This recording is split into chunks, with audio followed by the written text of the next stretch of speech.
जम्मू काश्मीरच्या पहलगाममध्ये दहशतवाद्यांकडून पर्यटकांवर गोळीबार, 26 पर्यटकांचा मृत्यू, गृहमंत्री अमित शहांकडून मृतांना श्रद्धांजली। गृहमंत्री अमित शहांची पहलगाममधली घटनास्थळाला भेट, अमित शहांनी बैसरम खोऱ्याला भेट देत दहशतवादी हल्ल्याचा आढावा घेतला।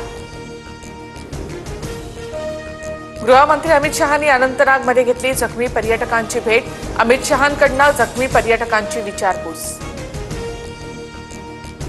पहलगाममध्ये हल्ला करणाऱ्या दहशतवाद्यांचे फोटो समोर, 2 पाकिस्तानी तर 2 स्थानिक दहशतवादी सूत्रांची माहिती, दहशतवाद्यांचे फोटो समोर आल्यामुळे तपासात मोठी मदत होणार।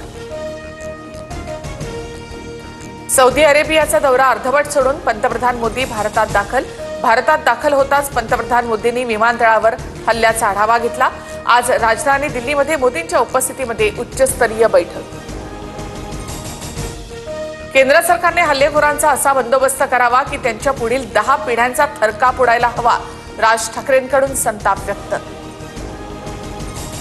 पहलगाममधील दहशतवादी हल्ल्याची जगभरातील नेत्यांकडून दखल, 15 देशांच्या प्रमुखांकडून भारताच्या समर्थनार्थ पोस्ट, काश्मीरमधील दहशतवादी हल्ला अत्यंत अस्वस्थ करणारा, अमेरिकेचे राष्ट्राध्यक्ष ट्रम्प यांचा ट्विट।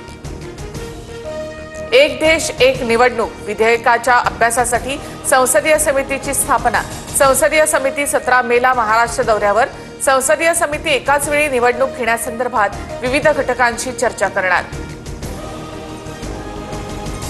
गुणरत्न सदावर्ते यांच्या घरासमोर मनसेकडून बॅनरबाजी, डंक्याच्या पोपटाला मनसे भीक घालत नाही, मनसेनं सदावर्ते यांना डिवचलं। नागपुरात 5 अनोळखी व्यक्ती मृतावस्थेमध्ये आढळल्या, 5ही जणांचा उष्माघाताने मृत्यू झाल्याची माहिती।